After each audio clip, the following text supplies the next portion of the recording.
ঘোষণা করেছেন সেই জিয়াউর রহমানের স্ত্রী আজকে কারাগারে। কি প্রশ্নের জবাব আপনি দিতে পারেন না? কি কারণে আজ খালেদা জিয়া কারাগারে? অর্থ তো উনি লুট করেন নাই। যে অর্থ আপনার ব্যাংকে, সে অর্থ 3 গুণ 4 গুণ 5 গুণ হয়ে জমা আছে। আজকে কিন্তু খালেদা জিয়া মৃত্যুর পথে লড়াই করছেন, আজও কেন তার মুক্তি হচ্ছে না?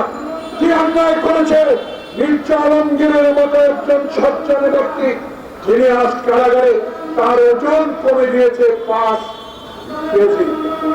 প্রিয় ভাইরা, কি অন্যায় করেছে মির্জা আব্বাস, কি অন্যায় করেছে আমির খসরু মোহাম্মদ চৌধুরী, কি অন্যায় করেছে সাবেক স্বরাষ্ট্রমন্ত্রী আলতাফ হোসেন চৌধুরী, কি অন্যায় করেছে শামসুজ্জামান টুটু, কি অন্যায় করেছে আমাদের মোয়াজ্জেম হোসেন আলম?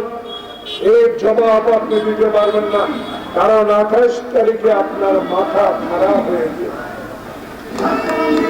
লক্ষ লক্ষ লোক যখন পল্টন ময়দানে সমাবেশ হলো, তখন পরিকল্পিত ভাবে, ইচ্ছাকৃত ভাবে সেদিন মেয়র জাহাঙ্গীরের মিছিল সেই প্রধান বিচারপতির পদের সামনে কেন আসতে দিলেন? বিএনপি কমিশনার মহোদয়, সত্যিকার অর্থে যদি নিরপেক্ষ আপনি থাকেন, তাহলে সেদিন কেন রূপ পরিবর্তন করে দিলেন না? তাই তো একটা ষড়যন্ত্র ছিল। সেই ষড়যন্ত্র ছিল এই কারণে, ভোরবেলা থেকে যখন পল্টন অফিসের সামনে লক্ষ লক্ষ লোকের সমাবেশ, তখন আওয়ামী লীগ মনে করেছে আজকেই সরকারের পতন হবে। তাই ষড়যন্ত্র করে সেদিন আমাদেরকে 28 তারিখে সমাবেশকে পণ্ড করে দিলেন। এই পণ্যের পিছনে ছিল আপনাদের সেই কুরুচিপূর্ণ ষড়যন্ত্র। যতই ষড়যন্ত্র করেন, যতই আপনারা আমাদের এই নিরাপত্তা বাহিনীকে দলীয় হিসেবে ব্যবহার করে বাংলাদেশ জাতীয়তাবাদী দলকে আজকে হেরা প্রতিবন্ধ করার চেষ্টা করেন না কেন, জনাব ওবায়দুল কাদের সাহেব, একটা রাজনৈতিক দলের সাধারণ সম্পাদক, আপনি কি করে বলেন বিএনপিকে খেসারত দিতে হবে? আমি আপনাকে উল্টা প্রশ্ন করতে চাই, খেসারত আপনাকে দিতে হবে যুগ যুগ ধরে, কারণ এই জনগণের অংশগ্রহণ ছাড়া যে নির্বাচন, যেই সরকার আপনি করেছেন, সেই সরকারের খেসারত আপনাকে দিতে হবে।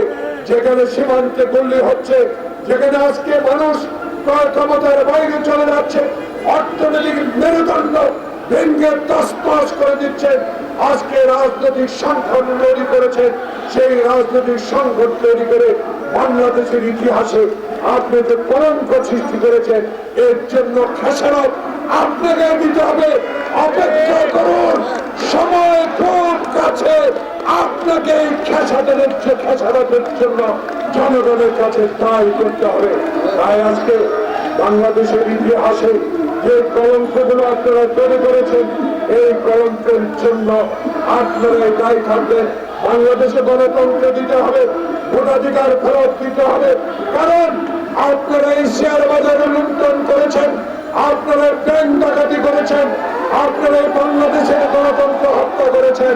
তাই আপনাদেরকে ওবায়দুল কাদের সাহেব খেসারত দিতে হবে। তাই আজকে এই জিয়া সমাজ কল্যাণ ফোরামের এই মানববন্ধন থেকে সরকারকে বলে দিতে চাই, এখনো সময় আছে, পদত্যাগ করুন। জনরোষাতলে যখন পড়বেন, শ্রীলঙ্কার থেকেও ভয়াবহ অবস্থা আপনাদের হবে। বিএনপিকে আন্ডার এস্টিমেট করেন না।